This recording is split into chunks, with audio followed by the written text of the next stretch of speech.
Dans le fond, en arrivant sur les lieux, je vérifie que les lieux sont sécuritaires, le nombre de victimes. Je vais vérifier les infos des PA, PI. Je vais appeler les ressources supplémentaires au besoin. Je m'assure que l'espace de travail est suffisant. J'applique les mesures de protection universelle, gants, masques, lunettes.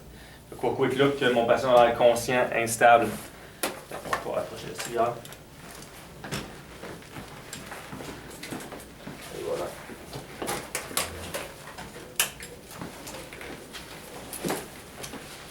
Bonjour monsieur. Mon nom c'est Patrick, je suis paramédic. Votre nom à vous c'est quoi? Monsieur Alphonse, pas de mal. Monsieur Alphonse, vous avez quel âge? 70 ans. 70 ans. Je vais te laisser checker les vitaux, commencer par la saturo, s'il te plaît, ça me donnera la valeur. 70 ans, qu'est-ce qui se passe aujourd'hui, monsieur? Ah, de la misère à respirer, là. Vous avez de la misère à respirer? Oui. Est-ce que vous êtes tombé? Non. Non? Vous n'avez pas d'accident dans les derniers jours? Non. Avez-vous des allergies? Oui, à la pénicilline. En pénicilline, vous n'avez pas été en contact avec la pénicilline? Non. OK. C'est quoi la saturo? 88. 88. Parfait, on va pouvoir donner de l'eau douce, dans le fond, un masque 100%. Un lait 10 litres par minute. Mon patient, sur mon Tech 10, j'ai une dyspnée avec une saturo en bas de 94. Dans le fond, mon patient est conscient, les voies respiratoires sont dégagées. Je vérifie la respiration qui semble difficile, régulière. Le pouls bilatéral, un pouls qui est régulier, bien frappé. La respiration est superficielle. Superficielle. Puis les TAA sur ABPU, j'exposerai le thorax pour vérifier que j'ai pas d'étirage ou l'utilisation des muscles ce soir au niveau du cou. Vous me dites que vous avez de la difficulté à respirer, monsieur. Ça a commencé à quelle heure, ça? Ah, une demi-heure. Une demi-heure? Ouais. Puis qu'est-ce que vous faisiez? Je dormais, là. OK. Puis sur une échelle de 0 à 10, votre difficulté à respirer, 0, vous n'avez pas de misère du tout, 10, vous avez vraiment de la misère à respirer, là. Ah, je dirais 10. 9. 9 sur 10? 9. OK, parfait. Puis, depuis que vous nous avez appelé, la difficulté à respirer, est-ce qu'elle est constante? Ou ça l'a empiré? C'est pareil, là. Pareil? Ouais. Ça va mieux, par exemple, quand je suis assis, là. Ça va mieux quand vous êtes assis. Un peu mieux, ouais. Est-ce que vous avez d'autres signes ou symptômes à part votre difficulté à respirer? J'ai la peau moite et pâle. OK. Puis j'ai comme un inconfort ici, là. Vous avez un inconfort au niveau du thorax? Ouais. OK. Puis, est-ce que vous avez des allergies? Tantôt, la pénicilline, il n'y en a pas d'autres? Non. Prenez-vous des médicaments, monsieur? Oui, Lipitor, aspirine, métropérolol, véramipamil et hydrochlorodiazide. OK. Est-ce que vous les avez pris de façon régulière? Oui, oui. Puis, est-ce qu'il y a un nouveau médicament là-dedans pour vous? Oui, le véramipamil. OK. Ça fait pas longtemps que vous le prenez. Est-ce que vous avez vu un lien avec votre difficulté à respirer et ce médicament-là? Non. OK, parfait. Puis, est-ce que vous avez un passé médical connu? Je fais de l'hypercholestérolémie et de l'insuffisance cardiaque. OK. Avez-vous mangé aujourd'hui, monsieur Oscar? Ouais, comme d'habitude. Hein. Comme d'habitude. Ouais. Puis, est-ce qu'il y a quelque chose qui est arrivé dans les derniers jours ou les derniers moments qui aurait pu vous mettre dans cet état-là? Ben, je me sens faible depuis 2 jours. Là. OK. Donc, vous êtes plus faible. Est-ce que tu avais les vitaux? Ouais, le pouls à 120 par minute, Ouais. respiration à 40 par minute, Ouais. tension à 210 sur 100. Ouais. Puis, on avait 17 sur 88. OK. Fait que dans le fond, je vais installer la CPAP à mon patient selon Réa 9. J'ai une dyspnée objectivale. J'ai pas de critères d'exclusion, pas de trauma crânien, pas d'hypoventilation, hypotension. Il n'est pas AP ou U non plus. Fait que dans le fond, je vais installer tout de suite la CPAP. On va changer votre masque, monsieur, juste à la tenir étanche contre votre visage. Ça va vous aider à respirer aussi. Comme ça, je vais régler le débitmètre là, à 10 litres par minute pour ça. Tiens, je vais te donner ça ici si tu veux installer mon monsieur. C'est ça, tenez-le sérieux, ça va vous aider à respirer, monsieur. Vous m'avez dit que vous aviez une douleur à la poitrine. Ça a commencé quand, cette douleur-là? Ah, j'ai 1 heure. Il y a 1 heure? Ouais. Puis est-ce que vous dormiez aussi, là? Vous êtes en train de dormir? OK. Est-ce que vous pouvez me qualifier ce que vous sentez, monsieur? Ça sert.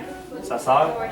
OK. Dans le fond, ce que je vais te demander de faire, c'est d'installer, monsieur, de mettre une jaquette, de l'ausculter, puis de monitoriser aussi mon patient. Donc, un serrement. Est-ce que vous pouvez me pointer à l'air d'un doigt où vous ressentez le serrement? Là. OK, parfait. Puis, est-ce que ça irradie ailleurs, le serrement? Ben non. Non, sur une échelle de 0 à 10, vous ressentez à 0, vous avez pas mal du tout. 10, ça fait la pire douleur de votre vie.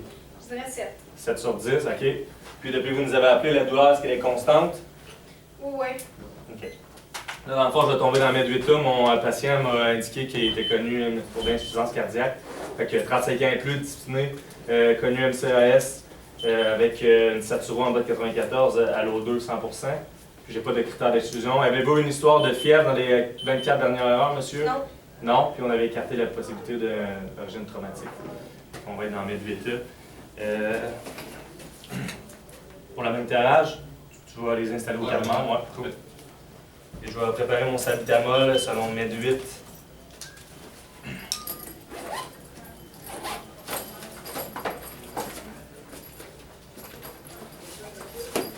On va donner un autre médicament, monsieur, ça va vous aider là, encore plus à respirer. OK. Ça, tiens, je t'ai vérifié par mon collègue la date de péremption puis solidité du médicament.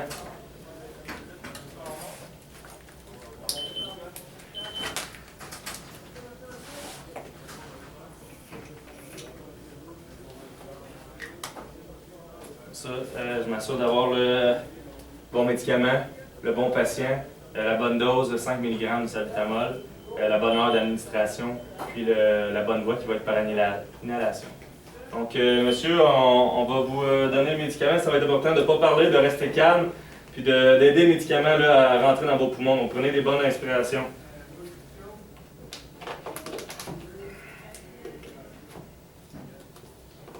Ça, régler le début à 6 litres par minute pour le salbu. Comme ça. Donc, traitement de salbu, tu peux faire marqueur code salbutamol. Je vais noter l'heure. 15h42, salbutamol est en cours. Donc, on va préparer le CG dose dérivation pour le patient. Si tu peux me préparer les électrodes. On va faire le CG selon mes 10. Dans le fond, j'ai un patient de 18 ans et plus avec une douleur thoracique. J'ai pas de critères d'exclusion, il n'est pas AP ou U, c'était pas d'origine traumatique. Puis il n'est pas en détresse ou insuffisance respiratoire non plus. Dans le fond, si tu veux me donner V1. Je vais trouver l'angle de Louis de mon patient, qui va être égal à la deuxième côte. Pour les besoins de vidéo, je vais enlever mon masque. Donc V1, on est sur la deuxième côte avec l'angle de Louis. Je descends sur la quatrième espace intercostal. Je vais installer V1. De l'autre côté du sternum, je vais installer V2, toujours sur la quatrième espace intercostal. Je vais descendre dans la cinquième espace intercostal où je vais aller installer V4, mi-claviculaire. Je reviens entre V2 et V4 où je vais installer V3. On est sur la cinquième côte. Ensuite, je vais installer V5 axillaire dans la cinquième espace intercostal. Toujours dans la cinquième espace intercostal, mi-axillaire. Je vais installer l'électrode V6 de mon patient. Monsieur, ce qu'on a fait, on a collé des électrodes sur vous. Ça va être important de garder votre calme que vous avez déjà. On va prendre une photo de votre cœur. Donc, faites pas de mouvement, restez relax, confortable, puis parlez pas non plus. On pourra faire la saisie à l'ECG. Donc le CG sort, c'est ça qui sort. Parfait. Donc, on a un résultat. On a ECG anormal, mi-aigu, IM aigu à l'ECG, fait qu'on va préparer les pattes de défil pour l'installer sur le patient tout de suite. Ça. Donc, les pads sont en place sur mon patient. Ce que je vais te demander de faire, c'est prendre une deuxième série de signes vitaux. Ça fait déjà 5 minutes. Pendant que mon collègue prend les signes vitaux, je vais vérifier avec vous, je vais vous poser quelques questions, monsieur. Parlez pas, faites juste me répondre en faisant des signes de tête, là, par oui ou par non. Ça, je vais pouvoir vérifier les critères pour l'aspirine. Dans le fond, est-ce que vous avez une allergie, monsieur, aux aspirines ou aux anti-inflammatoires non stéroïdiens? Non. Est-ce que vous avez pas, il n'y a pas d'histoire de grossesse allaitement pour mon patient? On avait écarté la possibilité d'une histoire traumatique. Et puis, est-ce que vous avez été victime d'un AVC aigu dans les 48 dernières heures? Non. Non plus. Est-ce qu'il y a des saignements actifs chez mon patient? Non. Non. Puis, j'ai pas de... Avez-vous eu une hémorragie digestive dans les 4 dernières semaines? Non. Non plus. En fond, mes critères sont vérifiés pour l'aspirine, que je vais administrer plus tard, là, après le salbutamol, selon le MED 10. Pour le nitroglycérine, est-ce que vous avez...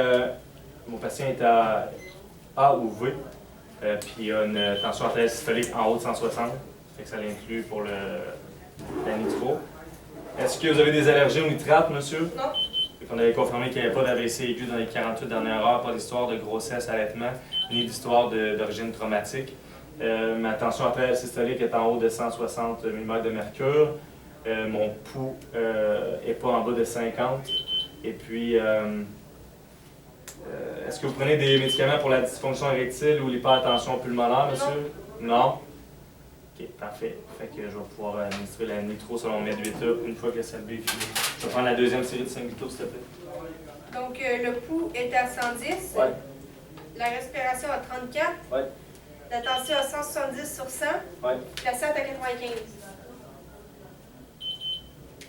Ça fait 95%. Parfait.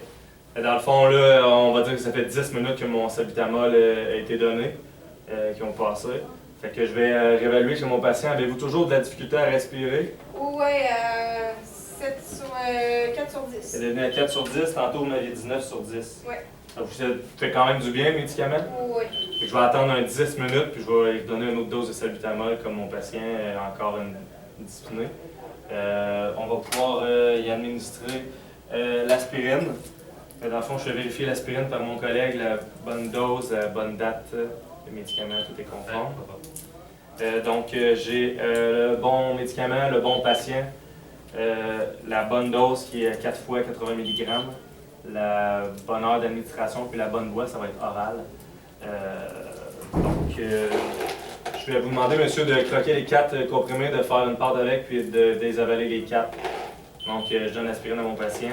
On va pouvoir faire le marqueur code d'aspirine. Je l'ai donné selon mètre 10. Marqueur code, je note l'heure. Et puis, pour la nitro, je fais toujours vérifier par mon collègue. Parfait. Donc, je m'assure d'avoir le bon médicament, le bon patient, la bonne dose, ça va être 0,4 mg, la bonne heure d'administration, puis la bonne voie sublinguale. Monsieur, on a un autre médicament à vous donner. C'est en spray comme ça.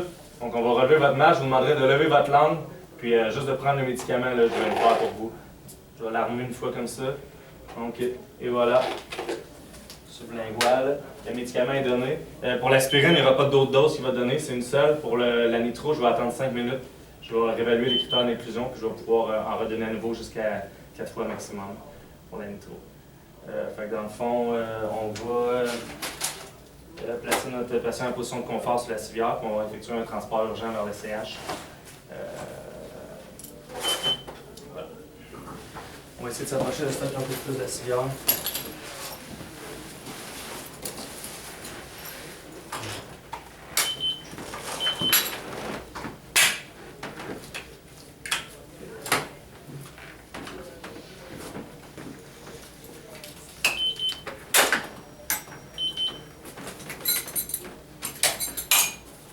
Nous dites, monsieur, s'il y a quelque chose là, qui change au niveau de votre état.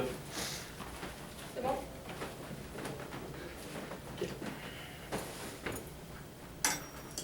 On va mettre le break.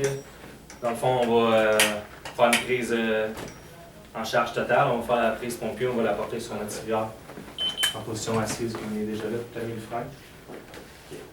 Fait qu'on va le prendre pompier, on va juste circuler, tu vas pouvoir aller de l'autre côté, puis on va le. On va approcher le stade quand même.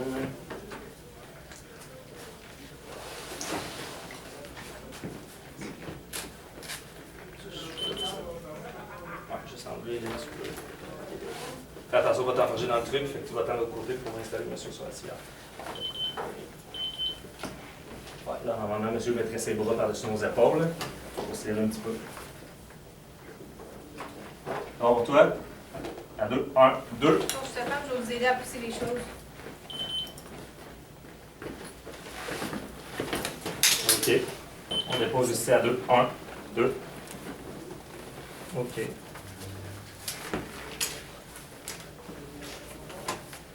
Ça. Ça à la tête ici.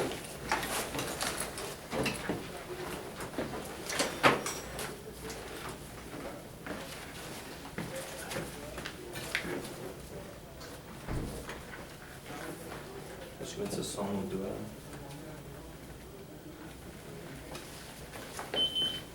ça, je vais tasser un peu vos jambes. Vers la gauche.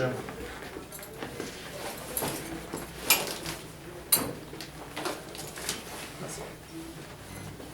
Mon modèle de ton photo, je sais pas si c'est quoi ça va.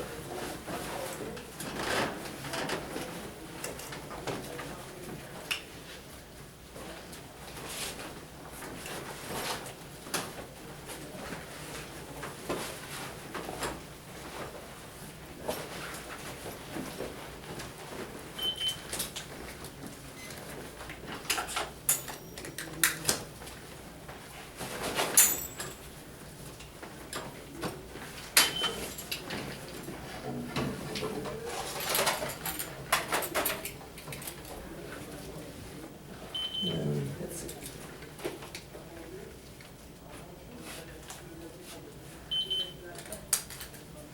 Ça, monsieur est bas, on me place en position de confort, transport urgent vers le CH. 17 minutes.